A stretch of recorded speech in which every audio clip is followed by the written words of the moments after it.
तो आज के करंट अफेयर्स के सत्र पे हम करंट अफेयर से जुड़े हुए कई सारे मुद्दों को देखेंगे जो कि आपकी परीक्षा के दृष्टिकोण से सबसे ज़्यादा इंपॉर्टेंट है। हम पिछले 1.5 से 2 साल के करंट अफेयर्स लेकर के चल रहे हैं ताकि आपके एग्जाम में करंट अफेयर्स मैं उन्हीं विषयों को चुन रहा हूं जो कि एग्जाम के दृष्टिकोण से सबसे ज़्यादा इंपॉर्टेंट है, सबसे ज़्यादा उपयोगी है। तो आज के करंट अफेयर्स की शुरुआत करते हैं। देखिए अभी क्या है, भारत में आतंकवाद निरोधी समिति की बैठक हुई थी, भारत के द्वारा मेजबानी की गई और ये पहली बार 28 से 29 अक्टूबर 2022 को विदेश मंत्रालय के द्वारा मुंबई में और दिल्ली में संयुक्त राष्ट्र सुरक्षा परिषद की आतंकवाद निरोधी समिति की बैठक की आयोजन की गई। ठीक है, तो यूनाइटेड नेशन सिक्योरिटी काउंसिल का टेररिज्म कमेटी की पहली बैठक आपकी भारत में हुई, दिल्ली में। ठीक है, 29 अक्टूबर 2022 को दिल्ली में भी हुई और मुंबई में भी हुई। तो जब बैठक का समापन किया गया, इसमें दिल्ली घोषणा पत्र जो है एक अपनाया गया है। सबसे पहली चीज समझिए, यह आपको याद होना चाहिए कि आतंकवाद निरोधी संयुक्त राष्ट्र संघ की भारत में पहली बैठक हुई है। आतंकवाद से भारत एक पीड़ित देश है, आप सभी जानते हैं। तो दिल्ली और मुंबई में संयुक्त राष्ट्र सुरक्षा परिषद की आतंकवाद निरोधी समिति की बैठक आयोजित की गई, पहली बार, फर्स्ट टाइम। ठीक है, तो आतंकवाद से हमसे ज्यादा पीड़ित देश तो कोई है ही नहीं, सबसे ज्यादा तो हम ही पीड़ित हैं। तो ऐसे में यह समिट होना भारत में बहुत बड़ी बात है। और इस बैठक के आयोजन, जब इसका समापन हुआ तो इसमें एक दिल्ली घोषणा पत्र अपनाया गया। क्या अपनाया गया? दिल्ली घोषणा पत्र। यह घोषणा पत्र जो है आपका गैर बाध्यकारी है, बाध्यकारी नहीं है। और इस घोषणा पत्र में आतंकवादी उद्देश्यों के लिए नई उभरती हुई प्रौद्योगिकियों के उपयोग से मुकाबला करने के लिए अपनाया गया है। अब देखिए, आतंकवाद धीरे धीरे एक नए रूप में भी अपने आप को डेवलप कर रहा है, विज्ञान और तकनीकी के साथ भी जुड़ रहा है वो। तो नई प्रौद्योगिकियों के उपयोग से मुकाबला करने के लिए इसको इस घोषणा पत्र में बहुत सारे विषयों को लेकर के चर्चा की गई है। और साथ ही आतंकवाद को खत्म करने के लिए, आतंकवाद विरोधी पहलों को फंड करने के लिए 5 लाख अमेरिकी डॉलर का योगदान करने की बात भी संयुक्त राष्ट्र फंड में भारत ने कही है। तो भारत जो है 5 लाख US डॉलर जो है यहां पर फंड कर रहा है। ठीक है, यूनाइटेड नेशन का जो आतंकवाद विरोधी प्रोग्राम है उसमें। और साथ में एक संस्था है आपकी जिसका नाम है CTC, एक संस्था है आपकी CTC। CTC क्या है आपका? CTC आपका इसी की यूनाइटेड नेशन की काउंटर टेररिज्म कमेटी है। क्या है आपकी? काउंटर टेररिज्म कमेटी, काउंटर आतंकवाद समिति। तो इसकी वर्तमान में अध्यक्षता भारत के द्वारा ही की जा रही है। ठीक है, भारत के द्वारा की जा रही है। और जब आपको पता है कि अमेरिका में हमला हुआ था आपका, है ना, अमेरिका में हमला हुआ था और जो है वहां पर 9/11 हुआ था, उसके बाद ही संयुक्त राष्ट्र सुरक्षा परिषद एक प्रस्ताव लेकर के आई थी और 2001 में यह प्रस्ताव आया था जिसके तहत CTC की स्थापना की गई थी, काउंटर टेररिज्म कमेटी की स्थापना की गई थी। और इसका पहला सम्मेलन न्यूयॉर्क में बनाया गया था, न्यूयॉर्क अमेरिका में इसका पहला सम्मेलन हुआ था आतंकवाद निरोधी संस्था का। तो भारत में पहली बार दिल्ली में आतंकवाद निरोधी संस्था का क्या हुआ है? बैठक हुआ है। दिमाग में बैठा लेना है, ठीक है, सभी को ध्यान रखना है। और भारत की जो स्थायी प्रतिनिधि है जिनका नाम है रुचिर कंबोज, ठीक है, 2022 के लिए CTC की अध्यक्ष थी आपकी। क्या नाम है? रुचिर कंबोज, रुचिर कंबोज, रुचिर कंबोज, ये CTC के अध्यक्ष हैं भारत की तरफ से 2022 के लिए। ठीक है, तो भारत जो है काउंटर टेररिज्म कमेटी का क्या है? अध्यक्ष भी है इस समय। और यूनाइटेड नेशन पे इस बार 5 लाख रुपए भी भारत दे रहा है। दिल्ली घोषणा पत्र भी यहां पर एक जारी किया गया है जिसमें नई उद्योगी जो प्रौद्योगिकियों का प्रयोग आतंकवादी कर सकते हैं उनके लिए जो है एक जो है इस दस्तावेज में प्रभावी बात कही गई है। तो एक तो ये दिमाग में बैठा लेना, इससे क्वेश्चन पूछा जा सकता है। United nation security council terrorism की पहली बैठक कहां हुई है? दिल्ली में। कब हुई आपके? 29 अक्टूबर 2022 को। रट जाना है ये बात को, ये क्वेश्चन आपका इंपॉर्टेंट है परीक्षा के दृष्टिकोण से। दूसरा देखिए, ये एक बहुत बड़ा आने वाले समय का भविष्य, अब आने वाले समय का क्या वर्तमान चल ही रहा है इसका, डेटा सेंटर। डेटा सेंटर आप जानते हैं, डेटा सेंटर मतलब एक ऐसी सुविधा है जहां पर बहुत बड़ी संख्या में कंप्यूटर रखे होते हैं, स्टोरेज सिस्टम होते हैं। जैसे आप देखिए, आपके भी लैपटॉप में एक हार्ड डिस्क लगी होती है है ना। तो आप क्या है, जो भी डेटा है लैपटॉप में स्टोर हो रहा है, आपके मोबाइल पे भी एक स्टोरेज है ना। आप देखते हैं मोबाइल पे 256 जीबी का स्टोरेज है, या फिर आपके 128 जीबी का स्टोरेज है, 64 जीबी का स्टोरेज है। तो एक स्टोरेज होता है जिसपे हम डेटा को स्टोर करते हैं। वैसे ही जो भी गतिविधि इंटरनेट में हो रही हैं, क्लाउड कंप्यूटिंग में हो रही हैं, तो इसके तहत एक ऐसा नेटवर्क बनाया गया है, कंप्यूटरों का नेटवर्क बनाया गया है, जिसमें सारा का सारा डेटा जाके स्टोर होता है।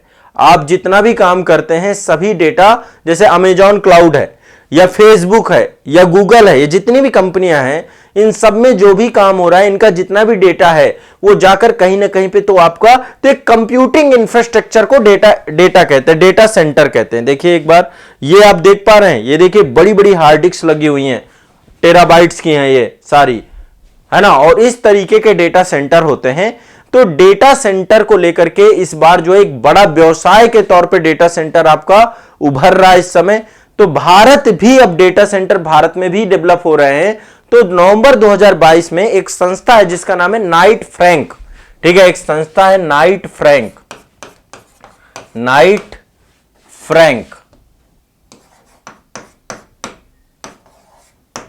ठीक है, एक संस्था है नाइट फ्रैंक। इसके द्वारा क्या किया गया, एक रिपोर्ट जारी की गई जिसमें बताया गया कि भारत के 3 शहर, कौन कौन से 3 शहर, हैदराबाद, चेन्नई और नई दिल्ली। हैदराबाद, चेन्नई और नई दिल्ली, ये 3 शहर जो हैं एशिया प्रशांत क्षेत्र में, ठीक है, एशिया प्रशांत, एपीएसी क्षेत्र, एशिया पैसिफिक क्षेत्र जो आपका रीजन है, यहां पे डेटा सेंटर के 3 बड़े बाजारों के तौर पे उभरे हैं। यहां पर ये तीनों शहरों में डेटा सेंटर बड़े स्तर पे स्टैब्लिश हो रहा है। और रिपोर्ट में कहा गया है कि आने वाले समय में जो भारत है, भारत बड़े स्तर पर डेटा सेंटर उद्योग को डेवलप कर रहा है। बहुत तेजी से डेटा सेंटर इंडस्ट्री यहां पे डेवलप हो रही है। देखिए डेटा लोकलाइजेशन का एक बहुत बड़ा मुद्दा चलता रहता है कि भाई भारत का डेटा विदेशों में जाकर के स्टोर हो रहा है। आप खुद देखिए, आप गूगल चला रहे हैं, उसका डेटा भारत में थोड़ा ना हो रहा है, वो तो सारे बाहर है। तो बहुत सारे सर्वर जो हैं वो इंडिया में स्टैब्लिश हो, तो डेटा सेंटर को लेकर के भारत में बहुत तेजी से काम किया जा रहा है। सरकारी नीतियां भी इससे जुड़ रही हैं, गवर्नमेंट भी इसको लेकर के काम कर रही है। और रिपोर्ट में यह भी कहा गया है कि भारत में जो है जल्द ही जो है डेटा सेंटर को लेकर के भारत इंटरनेशनल लेवल पे लीड भी करेगा, ठीक है। तो ये भी आपको दिमाग में बैठा लेना है। डेटा सेंटर में भारत के 3 शहर जो हैं आपके क्या हैं, बहुत तेजी से काम कर रहे हैं, बहुत तेजी से आगे बढ़ते जा रहे हैं। डेटा का स्थानीयकरण होना चाहिए, भारत का डेटा भारत में रहना चाहिए, इस दिशा में बहुत तेजी से काम हो रहा है। तो हमारे ये 3 बड़े जो है उभरते हुए शहर आए हैं, एक हैदराबाद है, चेन्नई है और नई दिल्ली है। तो नाइट फ्रैंक की रिपोर्ट में इन 3 शहरों को उभरते हुए डेटा सेंटर के मार्केट के तौर पे देखा जाता है, ठीक है। तो ये आपको ध्यान रखना है, क्लियर है, स्पष्ट है। यहां पर लगभग 300 मेगावाट से लेकर के 400 MW मेगावाट तक की आईटी क्षमता के साथ जो है डेटा सेंटर ये बनाए गए हैं। तो डेटा सेंटर ध्यान रखना है आपको, इससे क्वेश्चन पूछा जा सकता है। चलिए, एक ये अवार्ड मिला है और भारत के एक राज्य केरल को प्राप्त हुआ है, वर्ल्ड रिस्पॉन्सिबल टूरिज्म अवार्ड, ठीक है, WTM, world responsible tourism award. यह अवार्ड मिला इस बार केरल को यह अवार्ड मिला है, ठीक है। लंदन में जो है आपका नवंबर 2022 में एक आयोजन हुआ था वर्ल्ड ट्रेवल मार्ट का। किसका हुआ था? वर्ल्ड ट्रेवल मार्ट का। तो इसमें एक अवार्ड दिया गया, रिस्पॉन्सिबल टूरिज्म ग्लोबल अवार्ड। यह अवार्ड गया है भारत के केरल को। यह बहुत बड़ी बात है। देखो, एक चीज ध्यान रखिएगा, आप एक चीज दिमाग में बैठाइए, हमारे यहाँ पे जहां पर भी नागरिक एक जगह से दूसरे राज्य में घूमने जा रहे हैं, इंटरनेशनल बहुत सारे टूरिस्ट भारत में आते हैं। तो जब ये टूरिस्ट भारत में आते हैं तो आपको पता है कि ये अपने आप में एक जो पर्यटन मिशन है, पर्यटन टूरिज्म में मतलब लोगों को कैसा अनुभव महसूस होता है। और यहां पर एक चीज ध्यान रखिएगा, जो ये पुरस्कार दिया गया है केरल सरकार के तहत एक जिम्मेदार पर्यटन मिशन संचालित किया जाता है और इनके द्वारा स्ट्रीट परियोजना भी चलाई गई है, ठीक है। तो जूरी ने कोट्टयम जिला है, कोट्टयम जिले में एक जलमार्ग परियोजना भी चलाई जा रही है। बहुत सारी परियोजनाएं टूरिज्म को ध्यान में रखते हुए केरल सरकार चलाती है। अभी देखो हाल ही में मैं खुद केरल गया था और मैं आपको सही बताऊं, केरल में जो मतलब मैंने वहां का अद्भुत जो एक अनुभव था ना, सबसे पहली बात वहां पे लोग बहुत ईमानदार हैं केरल में। मतलब अब जितने लोगों से मैं मिला हूं, मेरा पूरा अभी तक का सर्वे यही है कि वहां पे लोग बहुत ईमानदार हैं, टूरिस्ट का बहुत सम्मान करते हैं वो, ठीक है, क्योंकि टूरिस्ट एक बड़ी आय का साधन भी है वहां के लिए। लेकिन आप देखेंगे तो वहां पे किसी भी तरीके की कोई भी चोरी नहीं है। जैसे मैं आपको एक छोटी सी बात बताता हूं, एक फोन मेरा रह गया था, मेरा एक छोटा सा अनुभव है और इससे मेरा केरल के प्रति सम्मान बहुत ज्यादा बढ़ गया। एक फोन रह गया था, ठीक है, केरल में जो है एक जगह पड़ती है आपकी मुन्नार, हाँ मुन्नार में ही थे हम, और मुन्नार में जो है वहां पर एक स्पॉट था, वहां पर काफी देर तक मैं एक पर्सन थे उनसे डिस्कस कर रहा था, चर्चा कर रहा था, तो वहां पर उनके पास ही मेरा फोन रह गया। अब आपको मैं एक चीज बताऊं, उसके बाद मैं वहां से निकल आया, ठीक है, वहां से हम इडुक्की आ रहे थे, इडुक्की में मुझे एक शूट करना था आपका, इडुक्की आर्क डैम। अभी वो वीडियो आप सभी के बन गए हैं, मैं वो वीडियो जल्द ही पब्लिश करूंगा। भारत दर्शन के कार्यक्रम के तहत में गया था, तो इडुक्की आर्क डैम जब मैं आ रहा था, लगभग वहां से काफी डिस्टेंस है, लगभग 70 किलोमीटर के आसपास का डिस्टेंस था।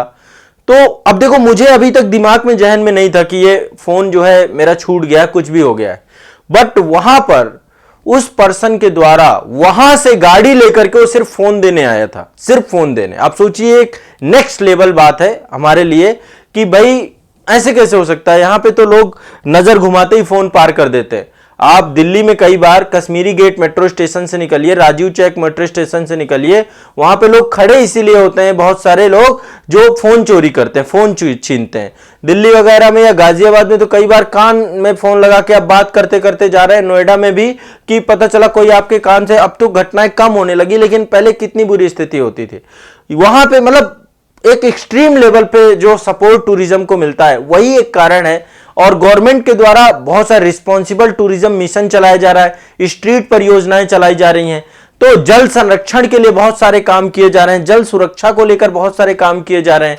तो ये जो आपका पुरस्कार मिला है केरल को, उनके द्वारा चलाए गए बहुत सारे मिशन के लिए मिला है। और वर्ल्ड रिस्पॉन्सिबल टूरिज्म अवार्ड, ये इसके पीछे एक कारण और है कि जल संरक्षण के लिए जिस तरीके से केरल काम कर रहा है, स्ट्रीट परियोजना के तहत जल संरक्षण पहल दुनिया में प्रारंभ की जाने वाली पहली पहल है, उसको लेकर केरल के लिए प्रदान किया जा रहा है। ये अपने आप में बहुत ही महत्वपूर्ण है, ठीक है। अब देखो स्ट्रीट के अंतर्गत जो स्थायी मूर्त जिम्मेदार अनुभवात्मक जातीय पर्यटन, मतलब कि बहुत सारे जो वहां पे टूरिस्ट प्लेस हैं, उन सभी टूरिस्ट प्लेसों को जो है धीरे धीरे ऐसा डेवलप करना, वहां पे सड़क का विकास करना, ये सारी चीजों को लेकर के केरल बहुत तेजी से काम कर रहा है। और साथ ही वाटर स्ट्रीट डेवलप करना, ताकि जो पानी से जुड़ी हुई चीजें, वहां पर एक पंचायत है मरावंत पंचायत, कोट्टम जिले में पड़ती है, उसके द्वारा वाटर स्ट्रीट परियोजना चालू की गई। तो मतलब विशेष रूप से ये पुरस्कार जो है, जो टूरिस्ट प्लेस हैं उनको स्ट्रीट सड़क बनाने के लिए, वाटर स्ट्रीट बनाने के लिए, इन सबको ये इंटरनेशनल लेवल पे अपनी एक अलग पहल है। तो वहां की गवर्नमेंट टूरिज्म को लेकर जिस तरीके से बहुत ज्यादा प्रभावी है और टूरिज्म को लेकर काम कर रही है, इसलिए वर्ल्ड रिस्पॉन्सिबल टूरिज्म अवार्ड मिला है केरल को। दिमाग में ध्यान रखिएगा, नवंबर 2022 का ये आपका अवार्ड है। तो ये आप सभी से पूछा जा सकता है। ये देखिए बड़ी शानदार जगह है केरल में, वहां पे बैक वाटर बहुत ज्यादा है। मैंने बैक वाटर का भी शूट किया है। एक वेम्बनाड लेक है आपकी केरल में, तो वेम्बनाड लेक जो है आपका कयाल झील है। केरल में पाई जाने वाली जो बैक वाटर है, लैगून झील है, उनको कयाल कहा जाता है। क्या बोला जाता है? कयाल कहा जाता है, ठीक है। मैं जल्दी वो वाला वीडियो पब्लिश करूंगा आप सभी का, जिसमें मैंने वेम्बनाड लेक के बारे में आपने सुना होगा। भारत की सबसे बड़े बैक वाटर लेक है वो, और 96 किलोमीटर एरिया में वो आपकी पूरी है। तो वहां से मैंने पढ़ाया है टॉपिक। तो ये देख रहे हैं वहां पे बहुत सारे हाउस बोट वाला कॉन्सेप्ट है, हाउस बोट वगैरह, मतलब यहाँ पे जो है एक अलग ही अनुभव यहाँ पे रहता है। लोग जो है जाते हैं, एक एक दिन 2-2 दिन हाउस बोट में रहते हैं, ठीक है। चलिए आगे चलते हैं। एक टाइगर रिजर्व बनाया गया है आपका, ठीक है, एक नया टाइगर रिजर्व बनाया गया है। अभी देखो टोटल 54 टाइगर रिजर्व है प्रोजेक्ट टाइगर के तहत।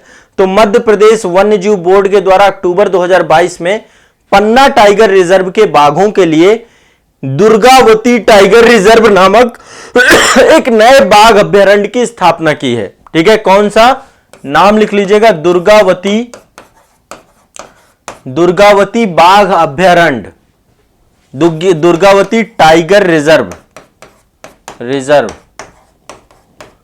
ठीक है, एक ये नया टाइगर रिजर्व है, इस हिसाब से 55वां टाइगर रिजर्व बन जाएगा।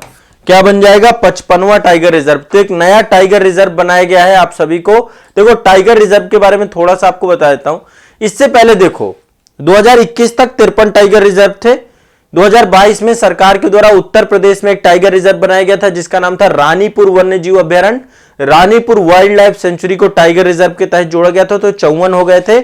अभी ये 55वां आपका दुर्गावती टाइगर रिजर्व जो है आपका ये 55वां है। ठीक है, तो यहां पे एक चीज ध्यान रखना है आपको। यहां पे जब आप एक बात समझेंगे प्रोजेक्ट टाइगर क्या है, तो प्रोजेक्ट टाइगर जो है आपका भारत में बाघों को संरक्षित रखने के लिए प्रोजेक्ट टाइगर की शुरुआत की गई है।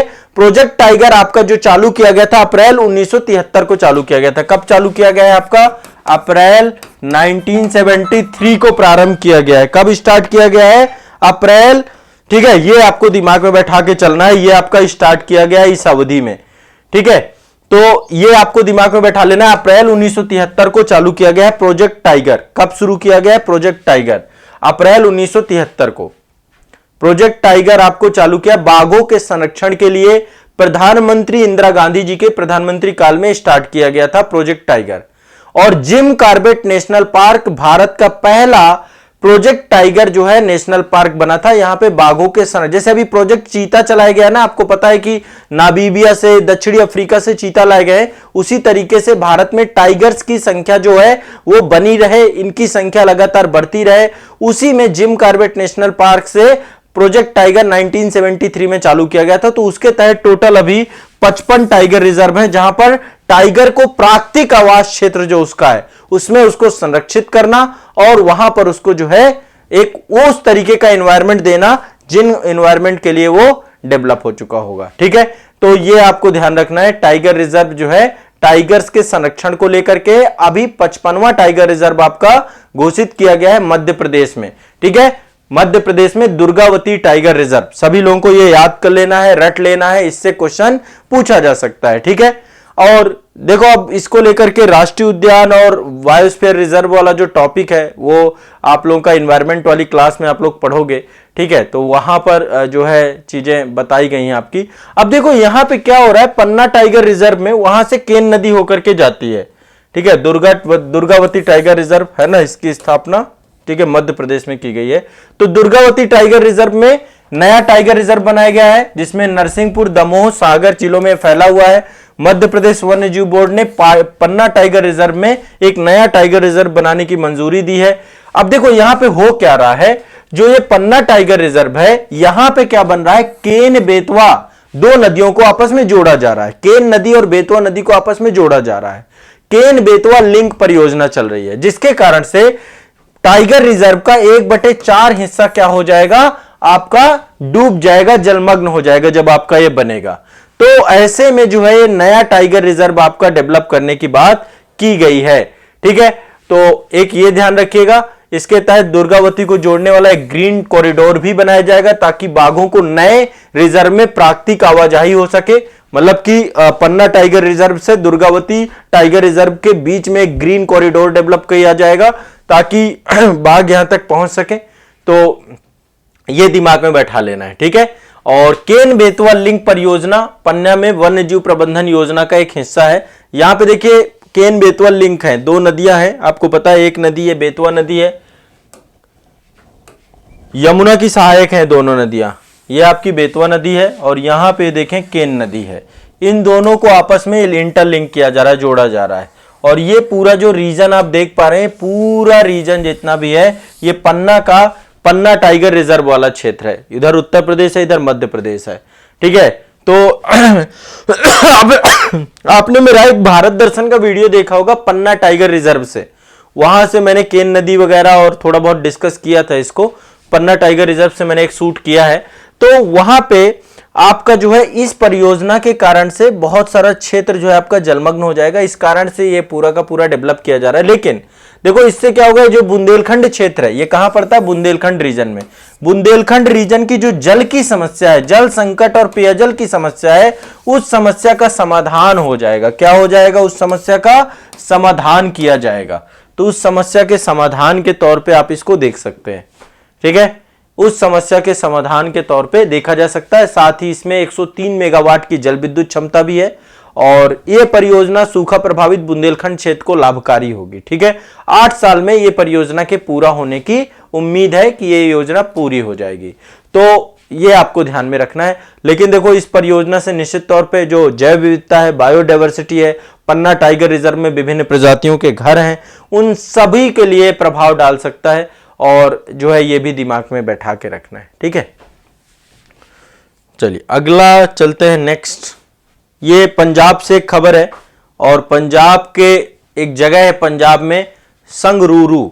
तो पंजाब के संगरूरू में एशिया का सबसे बड़ा बायो एनर्जी प्लांट बनाया गया है, ठीक है। अब देख रहे हैं अल्टरनेटिव एनर्जी की तरफ हम जा रहे हैं। तो एशिया का आपको पता है, देखो पंजाब और हरियाणा में एक बड़ी समस्या है पराली जलाने को लेकर के। तो पराली क्या होता है, हर वर्ष जो है जलाते हैं, फिर वायुमंडल की भी दिक्कतें होती हैं। तो पराली की बढ़ती समस्या के बीच पंजाब के संगरूरू में एक ऐसे प्लांट की शुरुआत की गई है जिससे पराली जलाने की समस्या की मुक्ति हो सकती है, ठीक है। तो 18 अक्टूबर 2022 को देश का सबसे बड़ा बायो एनर्जी प्लांट का उद्घाटन किया गया है। केंद्रीय मंत्री हरदीप सिंह पुरी थे आपके और वहां के मुख्यमंत्री भगवंत मान थे। तो देश का ये सब संगरूरू एक जगह है, ठीक है, कहां पे, संगरूरू संगरूर, ये जगह पर एक बायो एनर्जी प्लांट बनाया जा रहा है एशिया का, ठीक है। तो ये आपको दिमाग में बैठा के रखना है। और बायो एनर्जी प्लांट ये बनाया जा रहा है बिरबियो एजी के द्वारा। एक कंपनी है जो कि बायो एनर्जी पे काम करती है, जैव ईंधन पे काम करती है। पराली आपको पता है कि फसलों के बाद जो फसल के अवशिष्ट बचते हैं उसका उपयोग करके बायो एनर्जी बनाई जा सकती है। तो बर्बियो एजी के द्वारा ये पूरा का पूरा काम किया जाएगा। बर्बियो एजी एक कंपनी है, इसने ये पूरा का पूरा प्लांट लगाया है, ठीक है। ये कंपनी इसी दिशा में काम करती है। तो बर्बियो एजी के द्वारा जो है बायो एनर्जी प्लांट लगाया गया है और इस प्लांट के द्वारा जो है लगभग प्रतिदिन के स्तर पर 600 से 650 टन जो है आपका जैविक खेती से क्या किया जाएगा, आपका प्रयोग करके बायोगैस बनाई जाएगी। तो बायोगैस को स्थापित करने में ये एशिया का सबसे बड़ा प्लांट है, दिमाग में बैठा के रखिएगा, ठीक है। तो ये रहा आपका आज के करंट अफेयर से जुड़ी हुई कुछ महत्वपूर्ण पक्ष। यहाँ पे कई सारे टॉपिक मैंने बताया आपको। सबसे पहला टॉपिक आपका जो था वो टॉपिक जुड़ा हुआ था आपका यूनाइटेड नेशन के काउंटर टेररिज्म कमेटी से जुड़ा हुआ। दूसरा टॉपिक आपका डेटा सेंटर से जुड़ा हुआ था। 3 शहर बताए, हैदराबाद, चेन्नई, नई दिल्ली आपका। फिर आपका ये नाइट फ्रैंक के द्वारा ये रिपोर्ट जारी की गई है। इसके बाद हमने world responsible tourism award Kerala को मिला है, इसके बारे में चर्चा की है। इसके बाद दुर्गावती ने टाइगर रिजर्व भारत का 55वां टाइगर रिजर्व बन गया है। और इसके बाद जो है हमने अगली चर्चा की है पंजाब के संगरूरू की, कि वहां पर संगरूरू पे बायो एनर्जी प्लांट बनाया गया, भारत का, विश्व का, वो एशिया का सबसे बड़ा है ना, भारत का तो सबसे बड़ा है ही है, ठीक है। तो ये हमारे केंद्रीय मंत्री हरदीप सिंह पुरी जी हैं, भगवंत मान जी हैं, ठीक है। तो ये पूरा का पूरा प्लांट एस्टेब्लिश किया गया है। तो आज के करंट अफेयर्स के सेशन में ये महत्वपूर्ण टॉपिक आप सभी के रहे, ठीक है। अब आप सभी इनको रिवाइज करिए मल्टीपल टाइम, 2 बार, 3 बार, 4 बार, 5 बार इनको पढ़िए और पढ़ने के बाद जो है आप रट जाइए। जितने भी आपको याद करा रहा हूं मैं, भरोसा कीजिए यही आपको एग्जाम हॉल पे पूछे जाएंगे। बहुत सिलेक्टिव टॉपिक आप सभी के साथ लेकर के आ रहा हूं, ठीक है। तो सिलेक्टिव टॉपिक है इसलिए रट जाओ। अभी एक मैगजीन ले लेना, करंट अफेयर्स की कोई भी मंथली मैगजीन आ जाती वो ले लीजिएगा। मेरे master video 5 master video latest देख करके जाना है और करंट अफेयर्स का ये वाला एपिसोड रेगुलर करना है। 5 टॉपिक मैं आपको मंडे टू फ्राइडे रेगुलर करा रहा हूं। बस आपको कोई टेंशन नहीं लेनी है, बस आपका काम हो जाएगा। जितना कह रहा हूं इतना तो रट ही लेना है। आपको 200-300 टॉपिक करवा के एग्जाम हॉल पे भेजूंगा, आप एग्जाम हॉल पे सरप्राइज हो जाओगे। यही सारे टॉपिक आपको वहां पे मिलेंगे, ठीक है। 200-300 टॉपिक से आपका कवर हो जाएगा, इससे ज्यादा नहीं है। लोग जो है 4-4, 5-5 हजार टॉपिक पढ़ा देते हैं, भाई याद कैसे रहेगा। बच्चे को सेलेक्टिव होकर के पढ़ाएंगे तभी तो काम हो पाएगा।